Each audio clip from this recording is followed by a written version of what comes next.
Baiklah, Assalamualaikum dan selamat sejahtera semua anak murid. Nama Cikgu Tuan Chuhaida binti Tuan Muhammad Amin dari SMK Seri Titiwangsa. Okey, untuk hari ini kita akan belajar Sains Tingkatan 1 Bab 5 bertajuk Jirim. Okey, apa maksud jirim ni? Okey, sebelum tu, ini yang cikgu paparkan di skrin ni adalah kata kunci yang awak akan pelajari sepanjang belajar bab 5.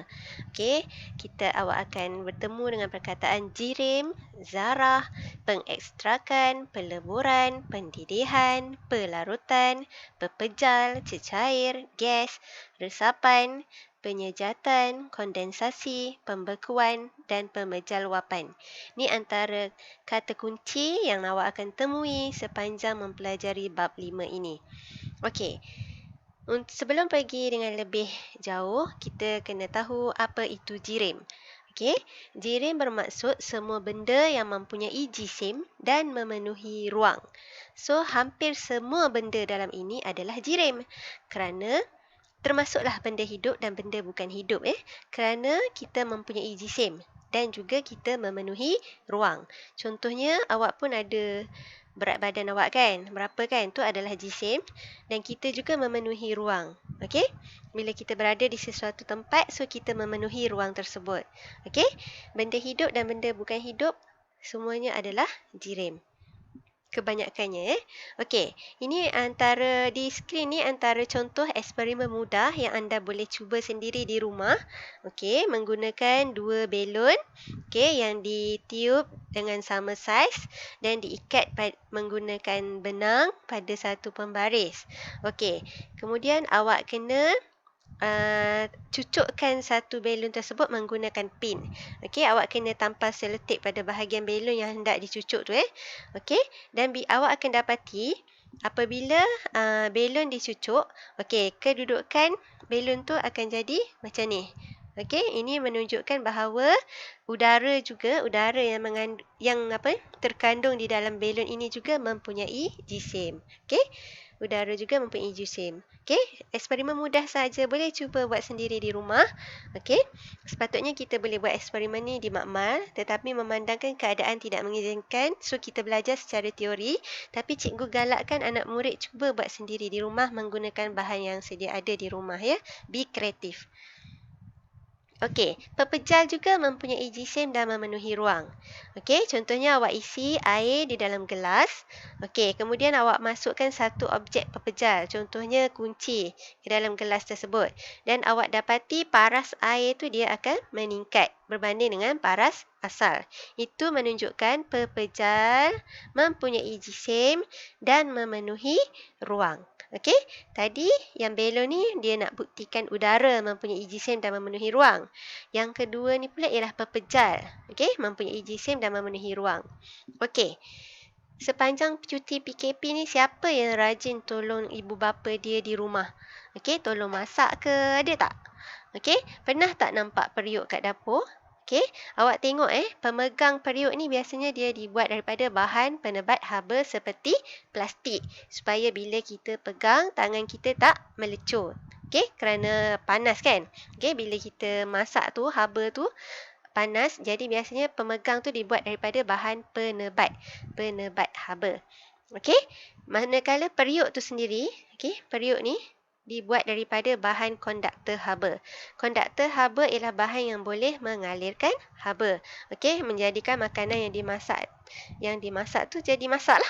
Okey, kerana kita dah bekalkan haba dan haba tu menyebabkan makanan tu masak. Okey. Biasanya konduktor haba adalah logam. Okey. Okey, ini sifat fizik jirim. Okey. Okey. Kualiti yang dapat dikenal pasti dengan menggunakan 5 deria manusia dan alat pengukur. Contohnya cecair berbeza mempunyai takat didih yang berbeza. Okey, air takat didih dia berapa? 100 darjah Celsius. Okey, cecair larutan lain pula dia macam contohnya alkohol, takat didih dia lain. Maksudnya cecair berbeza, takat didih berbeza. Okey, sama juga dengan takat lebur ais ialah suhu ketika ais berubah menjadi cecair. Okey. Okey. Gula boleh melarut dalam air kopi. Okey, ni sifat fizik keterlarutan. Okey, pepejal tu. Okey, dalam bahagian ini anda kena kenal pasti apa maksud pelarut dan juga apa maksud larutan dan juga zat terlarut. Okey, sekejap ya. Cikgu tulis kat sini. Okey, dia ada zat terlarut, pelarut dan larutan. Okey, kita ambil contoh. Awak nak buat air kopi. So, awak larutkan serbuk kopi lah. Okey, saya ambil contoh serbuk kopi. So, serbuk kopi itu adalah zat terlarut. Serbuk kopi adalah zat terlarut. Pelarut dia ialah air lah. Awak masukkan serbuk kopi tadi ke dalam air panas kan? Okey, dan dia menjadi air kopi. Air kopi itu adalah larutan. Okey, itu contoh pertama. Okey, kalau kita ambil contoh kedua pula, katakanlah kita ambil zat terlarut tu ialah gula. Okey, awak nak buat air gula kan? So, pelarut dia ialah air dan larutan dia ialah air gula. Okey, boleh tak? Faham tak? Okey, pelarut tu biasanya adalah berbentuk cecair lah. Zat terlarut tu biasanya berbentuk pepejal. Okey? Okey, mudah saja kan? Okey, seterusnya. Okey, tadi kita tengok sifat tadi kita tengok sifat fizik jirim. Okey, sekarang kita akan tengok sifat kimia jirim. Okey, sifat kimia jirim, dia menunjukkan tindak balas. Okey, maksudnya sifat kimia ni ialah bahan bertindak balas dan membentuk satu bahan yang baru. Okey, itu kita panggil tindak balas kimia. Contohnya macam besi. Besi dia bertindak balas dengan air dan juga udara dan menyebabkan berlakunya pengaratan. Okey, contohnya kan macam sudu besi ataupun apa-apa objek yang diperbuat daripada besi, bila dia terdedah lama kepada air, contohnya kena hujan dan sebagainya. Okey, dan dalam udara di sekeliling kita juga ada oksigen. Jadi besi tu boleh berkarat. Okey? Pengaratan besi tu awak tengok yang warna macam perang-perang tu adalah karat lah. Okey? Tu karat. Sebab tu biasanya permukaan besi tu kita cat. Okey, contohnya kereta kita. Kereta kita cat. Okey? Bila cat tercalar, okey?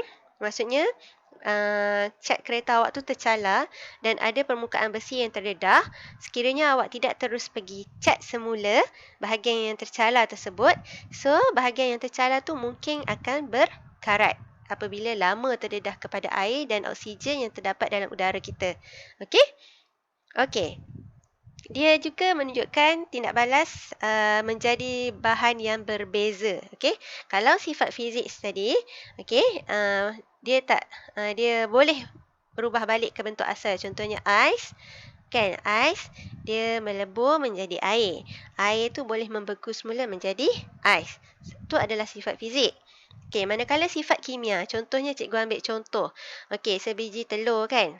Okey, telur mentah tu, okey, awak goreng. Okey, kemudian dia menjadi telur goreng.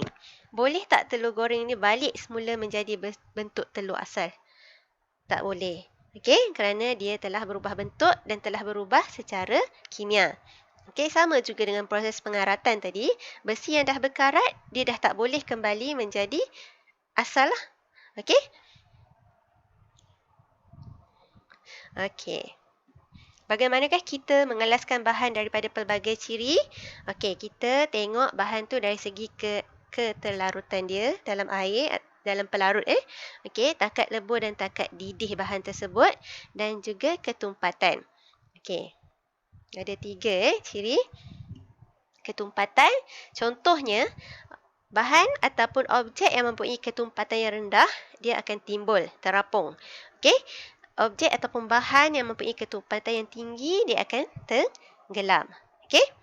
Contohnya, katakanlah awak dalam beaker ni berisi air, kemudian awak masukkan batu. Okey, so batu tu ketumpatan dia lebih tinggi, so dia akan tenggelam. Okey, ni batu, ni air. Okey, air. Tapi kalau awak masukkan gabus, gabus dia Okey, gabus dia terapung ataupun timbul kerana ketumpatan dia rendah daripada air. Okey, boleh faham? Okey, ini contoh ni dalam beaker ni. Okey, ni minyak. Okey, ni air. Ni adalah pasir. Okey, so minyak dengan air memang dia tak akan bercampur. Ketumpatan minyak dia lebih rendah berbanding ketumpatan air. Sebab tu minyak dia akan berada di atas air. Okey? Okey. Kemudian kita tengok juga takat lebur dengan takat didih bahan.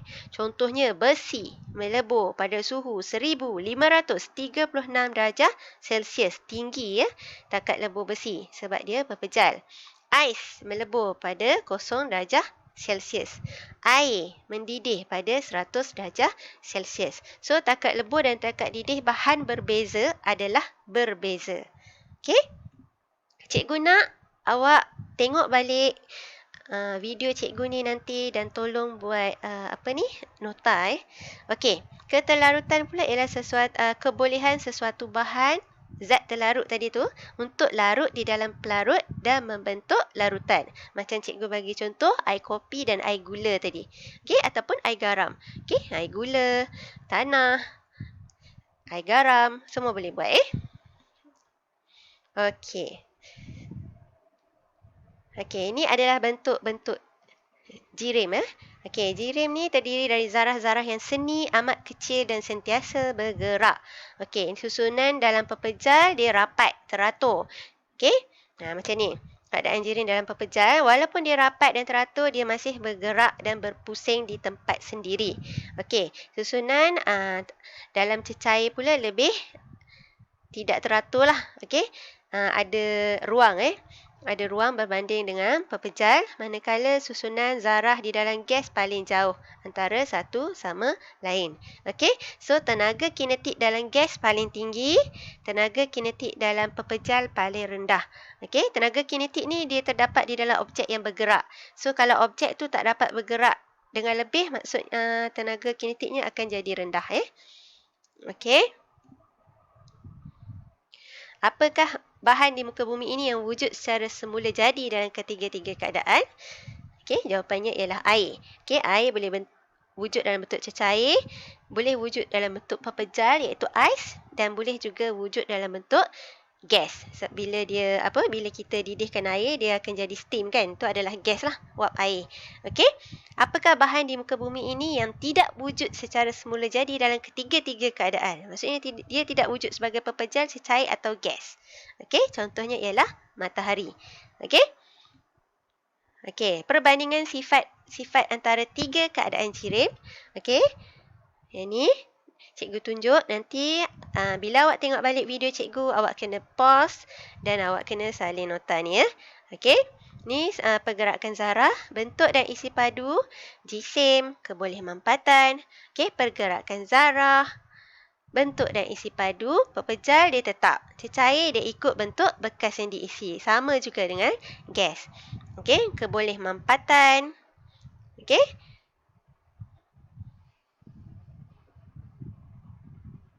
Okey. Siapa suka pakai perfume? Okey. Bau disebarkan kerana zarahnya yang kecil bergerak dalam zarah-zarah udara. Okey, proses resapan telah berlaku lah. Okey, contohnya bila awak spray perfume, okey, satu kelas boleh bau. Okey, contohnya ada orang makan durian, pun orang boleh bau. Sebab bau tu dia boleh tersebar. Sebab zarah-zarah dia kecil, dia tersebar dalam zarah-zarah udara. Okey, samalah kalau ada kawan awak terkentut ke apa pun, orang lain boleh bau juga Okey, dan juga jirim-jirim ni dia boleh berubah bentuk. Pepejal boleh jadi cecair, cecair boleh jadi gas, gas boleh jadi pepejal, pepejal boleh jadi gas. Okey, awak kena ingat nama-nama proses ni. 1, 2, 3, 4, 5. Okey, ada 5 ni Okey, macam pepejal kepada gas kita panggil pemejal wapan, gas kepada pepejal pun pemejal wapan juga proses tu Okey. Contoh peleburan, pepejal kepada cecair. Dia menyerap haba. Contohnya ais melebur menjadi air. Ataupun mentega melebur menjadi cecair lah. Pendidihan, cecair kepada gas. Okey, penyejatan, cecair kepada gas, awak jemur baju, baju awak kering sebabnya air itu tersejat ke udara. Kondensasi, gas kepada